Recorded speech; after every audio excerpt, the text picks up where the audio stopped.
Good evening. My name is Vicki Smith, President of the City School District of Albany's Board of Education. And on behalf of the board and the staff, I thank you for spending time with us this evening that will allow us to share information about the proposed 2023-2024 school year budget. I'm joined by Interim Superintendent John Yagelski, Assistant Superintendent for Business and Finance, Joe Karras, our Assistant Superintendent for Elementary Education, and that is Dr. Cecily Wilson-Turner, our Assistant Superintendent for Secondary Education, Lori McKenna, our Assistant Superintendent for Curriculum and Instruction, Karen Bexell. Also joining us tonight is our Director of HR, Kate Thies. Kate. And also, last but not least, the person who's central to a lot of our communications, obviously, is our Director of Communications and Operations, Ron Lesko. Before I turn the presentation over to staff, a few things that I think I would like for you to know. The community will be asked, first of all, to go to the polls on Tuesday, May 16th, to vote on the proposed budget, which is $307.3 million with no tax increase. And that's, again, a 0% tax levy increase for the 2023-2024 school year. Having this budget, again, I'm going to say this probably multiple times, we will not have an increase in taxes. What this budget allows us to do is to continue to support all of our current programs and services, including those which were added during the pandemic. This is in large part based on or due to the state's fulfillment of its promise to fully fund all school districts statewide. And for this district, that promise represents $16.4 million in additional state aid in our proposed budget. We are very grateful to Governor Hochul and our state legislative leaders, including Assembly Member Pat Fahey and Senator Neil Breslin. And we also have to extend a thanks to Assembly Member John McDonald. While he no longer represents the Albany area, he is a great supporter and a believer in our school system. And just for comparison's sake, in the 2021-22 school year, the district received only 78% of the foundation aid it was owed, according to the state's school funding formula. And now funded at 100% for the first time this year coming, that represents a total gap of more than $40 million in annual funding that the state has closed for Albany's public schools over the past 3 years. And as you know, public schools are funded through local, state, and federal dollars. Tax levied by local boards of education on residential and commercial properties is a primary source of local revenue for PK-12 education. And we are committed to serving our students while holding the line on taxes as much as possible. We lobby at every opportunity for additional funding to develop a budget that is supported and relies more and more on state aid and less on local taxpayer dollars. You will see a chart in the budget slides later. In the 2022-23 school year, local taxes supported 42.5% of the district's budget, as compared to 52.5% in the 2013-14 school year. We do anticipate an even lower percentage this year. Additionally, the budget vote will include a referendum of approximately $9 million, which will allow the district to complete construction of the rebuild at Albany High School. We will be using funds, that $9 million, which is already set aside in capital reserves. Inflation, escalation, supply shortages has hit the district hard, as it has our families in the community and many, many other agencies. But your approval here means that there will be no impact at all in our pocketbooks.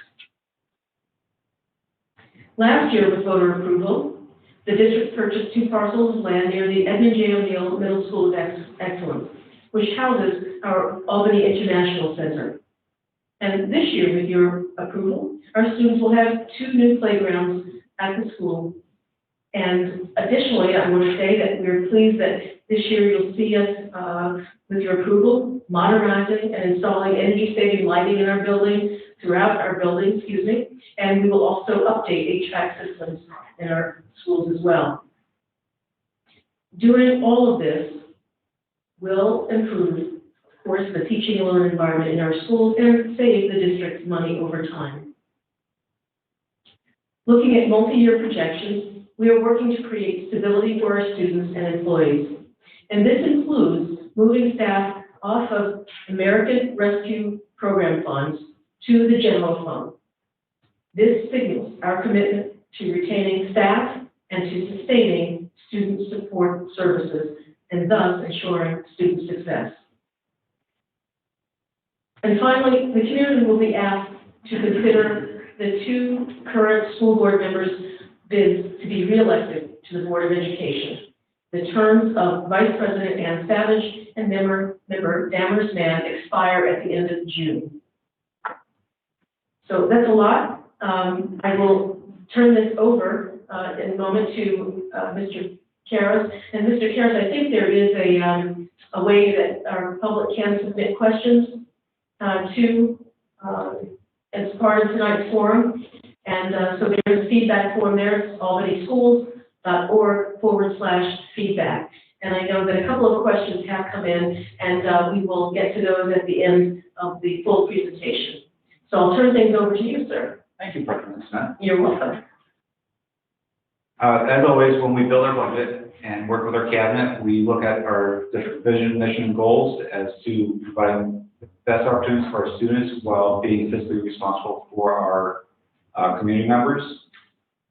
On tonight's agenda, we have the 2023-24 budget proposal, proposition number 2, which is the capital project reserve utilization, Board of Education election, the Albany Public Library budget proposal, the voting information, which includes 1 new location, and the budget calendar going forward.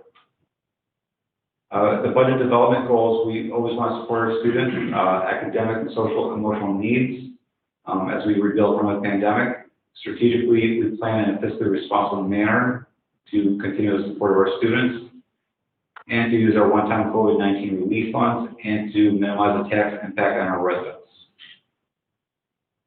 Within this budget, we still have our full-day pre-K in all 12 elementary schools and 12 community locations. Our 3 magnet elementary schools and the expanded dual language program. We have the band, chorus, orchestra that all start in the 3rd grade, and we have our community schools initiative at Arbor Hill, Clement, Giffen, Myers, North Albany, Schuyler, Sheridan Prep, and Toast. We also are supporting in this budget our social and emotional supports for behavior specialists, psychologists, and social workers, our instructional interventionist physicians. We have our marching, falcon, band, and color guard, including the winter guard, indoor percussion ensemble. We have 67 athletic teams as well as intramural programs for students in grades 7 through 12. We have our AP, IB, University and High School, CTE pathways, and college and career readiness programs at the high school. We also at the high school have our theater ensemble, and we're always trying to have our culturally relevant teaching and learning practices in the district. What's new in the budget? We are funding the 73 positions that were initially funded through the COVID relief funds into the general fund. We've also added 21.1 new positions into the general fund for the upcoming school year. As you see, there's 7.5 new positions in North Albany Middle School to support the 7th grade second-year cohort. We also have 3 new teaching positions at Albany High School for growing programs for cosmetology, health science, and social studies. As technology is the backbone of our district and any district, we're adding more staff to our technology department as 3 district-wide computer techs, a data engineer, and a technical support leader. We're also adding 2 assistant directors for pre-kindergarten and transportation, and we are adding a 2nd grade teacher to the dual language program. In the slide, we see the chart with the different categories of our expenditures. You can see from 2021 to our proposed 23-24 budget. with the additional positions. Here you see tuition for charter schools is a breakdown between tuition for charter schools and tuition for students that are privately placed or BOCES based. In this slide, we have our categories of supplies, equipment, textbooks, and overall our budget is going up to $307,268,458. On this slide is the revenue sources that we have as a school district, which is property tax, state aid. Our local revenues, which include pilots and money that we appropriate from our fund balance or our savings account, and reimbursements through our federal aid. As you see, our property taxes did not go up. As President Smith said, we are asking for a 0% tax levy increase. So what we collected this year is what we're asking to collect next year. And this slide here, you can see from 2016 through the proposed 23-24 budgets, how we are relying less on property taxes and relying more on state aid. In 2016-17, we relied 49% of our revenue came from property taxes, whereas our upcoming budget that we're proposing is only 40%. On the slide here, you can see, again, it's just a snapshot of our expenditures and our revenues. It's a $0 difference with a 0% tax levy increase. Here is a history of our tax levy for the last 10 years.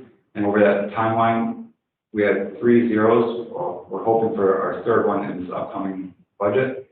But the average over that time is a 0.9% tax levy increase. This slide here for STAR exemptions with basic STAR, as we're asking for no increase in our property tax levy increase, it should stay the same. The only way that your taxes will change is if the homestead and non-homestead ratio changes drastically, or if your house was reassessed or your property has been reassessed. So if the budget is not approved, we have 3 options. We put up the same budget, we present a revised, or we adopt a contingency budget. If we adopt a contingency budget, we will have to decrease the budget by $1.3 million, but then we will also have to ask community groups to pay for the use of our school buildings. We would also have to make cuts of specific areas and potentially to staff and programs, and we would be prohibited from spending on student supplies. So next on the agenda is the proposition number 2 on the ballot. This is we're asking as a district to use $9 million out of our capital project reserve to increase the overall cost for the high school renovation project, so that the total cost is $188,900,000. Again, this is $9 million that we would use out of our savings account, so there will be no impact on taxpayer. And we'll show you in the next slide why we need this additional funding. So on the left-hand side, prior to the capital projects, our construction team estimated a 10% average of growth and cost going forward. But as you can see on the right-hand side, as we started the capital project in 2016, the actual cost and escalations due to COVID and inflation and shortage of supplies and labor, you can see that there is an increase of 38% over the last 7 years. So that's a 23% or 28%, difference between what was put into the formula prior to the project. And an example, a person's egg in 2016 was $2.92, whereas now it's $4.21. On May 16th, we have an election of 2 board member seats. Incumbents are Ann Savage and Damaris Mann. Right now, there are no, actually, as of yesterday, there are no other candidates. The Albany Public Library budget vote, which will be proposition number 3, is to adopt the budget for the library of $7.7 million. There are no library board of trustee positions up for election this year, and for more information, visit their website at albanypubliclibrary.org or call Stephanie Simon at 518-708-3912. So we have one new voting location. It's in the first ward. The vote will be at New Hope Church, 334 2nd Ave. This is the location next door to the traditional first ward voting location at City Parks and Recreation. This is due to the district has a regular school day that day, so we had to shift just this one voting site. There is no COVID-19 absentee option this year. And for more information or to find where your polling place is, visit albanyschools.org/vote. And our upcoming budget calendar, we have another meeting or presentation at 7 o'clock tonight. Basically, the upcoming days of when and where our presentations will be held. And if you need or want more information about our budget, visit albanyschools.org/budget. Now we'll go back to the slide of if you have any questions, you could submit them at albanyschools.org/feedback. And Mr. Karras, we do have one question that I will read, and I believe this one will be for our interim superintendent, Mr. Yagowski. Let me read this in full. The question or the comment is, due to the increase in the cost of rent, mortgages, healthcare, and food, will the 2023-24 budget increase the teacher aide and hall monitor salary? Most staff are exhausted mentally, and it has become a struggle to work just this job alone to keep afloat. Most positions are left vacant due to the starting wage for the teacher aide and hall monitor positions. This needs to be a topic for the building's staffing issue. Regretfully, 2% or 3% has not been enough. Increase the pay for all current and new hires for teacher aide and hall monitors, period. I'm happy to say that the two categories of employees that you mentioned in there are teacher aides and the hall monitors. They are part of a bargaining unit of which we have a formal agreement that has been negotiated in the past, and it's carried forward to next year. And all of the staff members in that particular unit will be getting an increase in their salaries based off of what was bargained with their unit. And I want to make one more comment around the vacancy business. We're not deliberately allowing vacancies. We're desperately trying to find people to fill those vacancies. And we have been successful in some cases, but we certainly would be satisfied if we could find more people to fill those right now. So you can look forward to that increase next year. We have no additional questions at this point.